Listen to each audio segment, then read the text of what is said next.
Hello, I'm Stanley Bittinger. I live here now at Kingsville, Texas. I've been a university professor here for many years and I'm retired now. But I want to tell you a story about some things that happened to us way back when I was just starting teaching here in Texas in 1967. I just been here a few years and we decided to take the summer off when I didn't have to teach and take a trip up the Alaska Highway all the way to Alaska. So I had two sons, Stephen and Craig, and then I had Vivian's my wife's brother, George, who wanted to come along with us. And then Steve brought his friend Robert Eikenberry, and Craig brought his friend Kim Whitcher. And then we had Beverly's two sons, Wendell and Ricky, that went along with us. And we had a Volkswagen bus. So in 1967, Volkswagen buses weren't very strong. A lot of cars weren't very strong in those days, and it was fairly common to have breakdowns. So when you took a long trip like that, especially over a gravel road, because we had to travel over a gravel road 1,100 miles from about halfway up through Canada all the way to the Alaska border, then on a gravel road that far, we'd expect to get a lot of vibration and a lot of difficulties perhaps. So we were prepared. We had some tools along and camping gear. So we thought we'd give it a try. It's going to be an adventure for all of us together. So we took off from Kingsville and drove out to California and picked up Robert Eikenberry, and then we worked our way north through some national parks and then into Canada and stopped to look at Banff National Park and then up to Yoho and then up past Edmonton and into upper and just north of that where the Alaska Highway started. And we got to, I think I don't remember all the names anymore of all the towns, but there was a place there where they had a big signpost and said that was the beginning of the Alaska Highway. And so from there on, it was pretty much gravel road. They had road graders every 50 miles or so. There was a road grader driving up and down the highway, um, straightening out the ruts and smoothing things off. And they go only a few miles a day. So by the time they got to the end of their 50-mile stretch, they need to turn around and go back because all the cars and vehicles on there had made ruts and there'd been all kinds of problems. And so as you're driving along, you'd hit a smooth stretch of gravel, and then it would be all rough and bumpy and rugged. And so as we traveled along, we camped out overnight. Usually there were campgrounds along the highway and in the national parks. And so got pretty used to camping. And a lot of the young men, the boys, they're all teenagers. And this was a chance in the wilderness, away from home. They're going to see if they could grow a mustache or a beard and let their hair grow long. So as we traveled along, they got shaggier and shaggier. All of us did, including the driver, me, and several others, as we traveled up the highway, camping out at night. And then we got up to a place where there were some hot springs. And as we pulled into a filling station there and to get some gasoline, then we had problems with the car.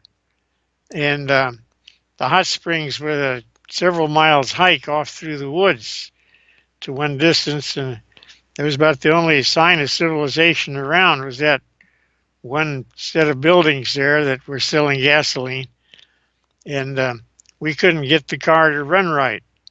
So we had to kind of camp out there overnight and talk to the local mechanic, see if he had any ideas about how to make it work. And he worked one thing and another and couldn't figure out why it wasn't running right.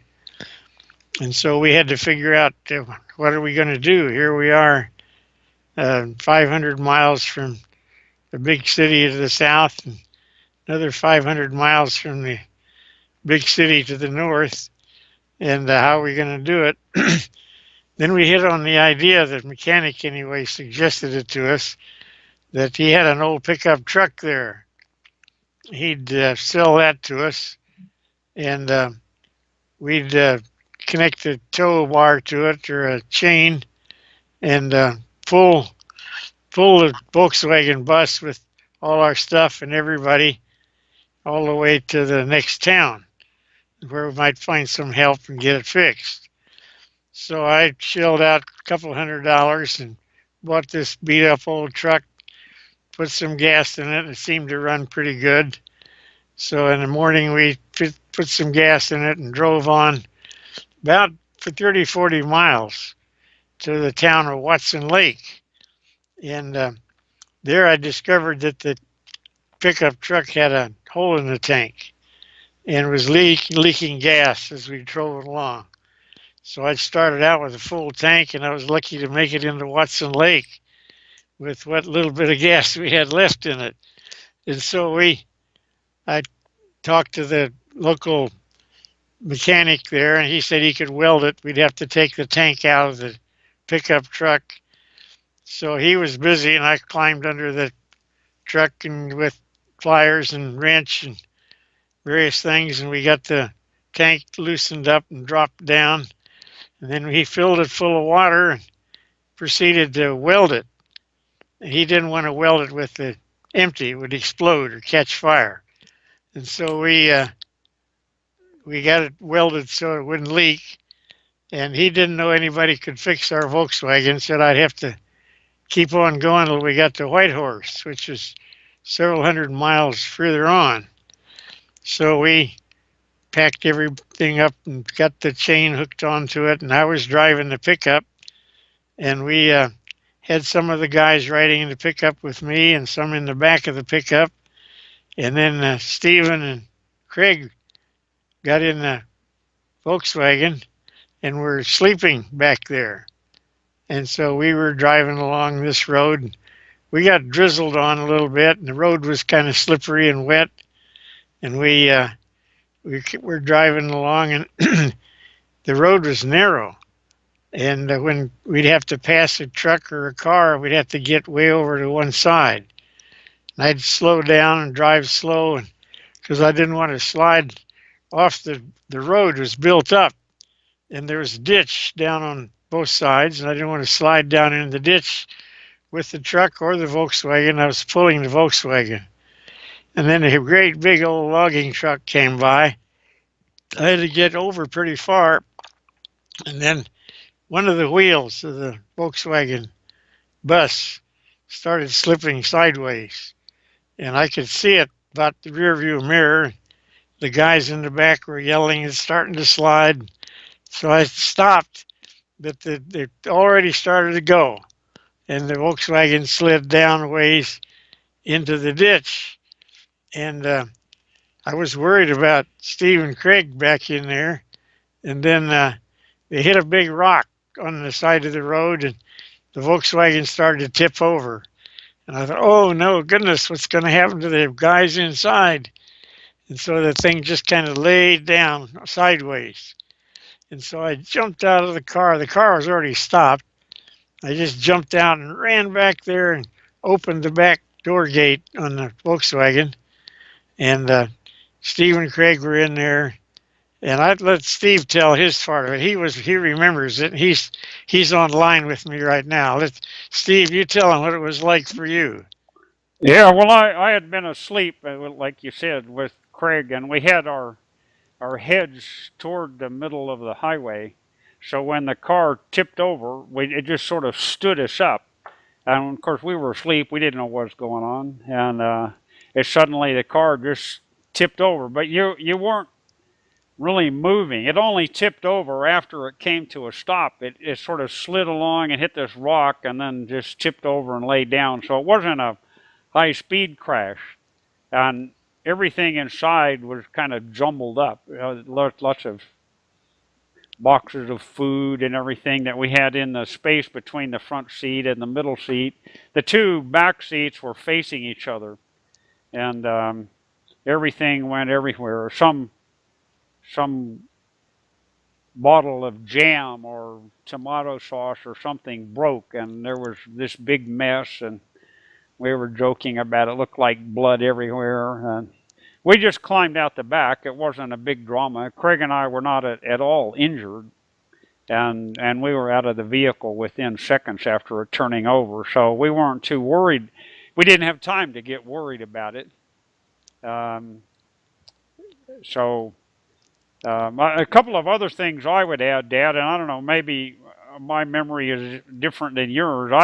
I remember that I think we might have broken down in the middle of nowhere. I think it threw a piston rod or something like that. Yeah. It just came to a grinding halt.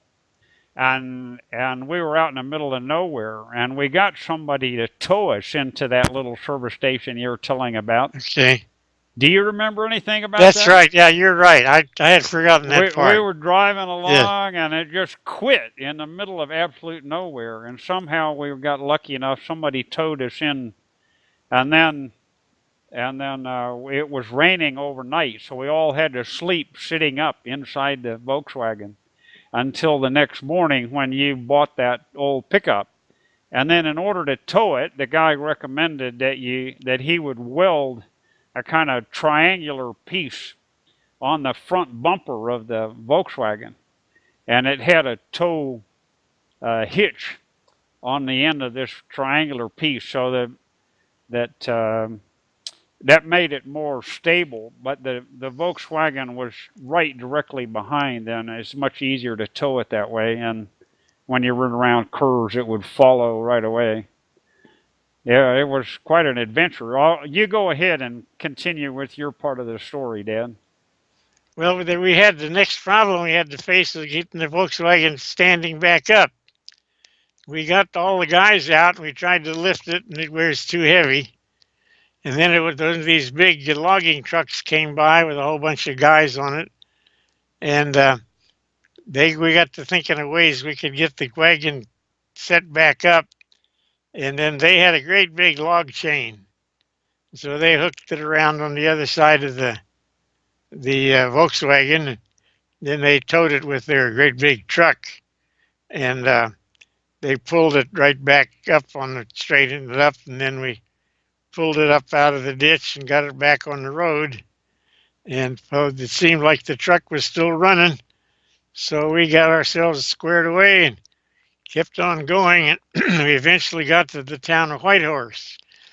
There in Whitehorse, we discovered they had a Volkswagen garage. There was a mechanic there who said he'd try to go into the motor and see what the trouble was. So he proceeded to say it would take a day or so till he got the motor out and got taken apart and figured out what the matter. So he said there was a campgrounds just out on the edge of town. They're in some big pine trees. So we moved a lot of our junk from the car, our camping gear. We had stoves and food and sleeping bags and tents. We moved it out there and set up camp out in the pine trees a mile or so from the Volkswagen garage. And then he said there were some parts that were broken and some bushings, I think, on the piston rod or something. And he had to, I think, send somewhere for a part.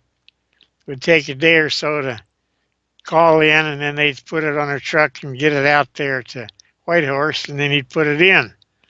So we figured we were going to be there several days.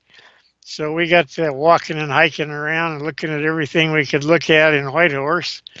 They had a grocery store there and a post office, a telephone office. So we called the folks back home and told them everything was okay. We were just going to be delayed for a while. So we had a nice time camping out in the North Woods at Whitehorse. Whitehorse is an interesting town. Most of the buildings are log cabins. At least they were back in '67.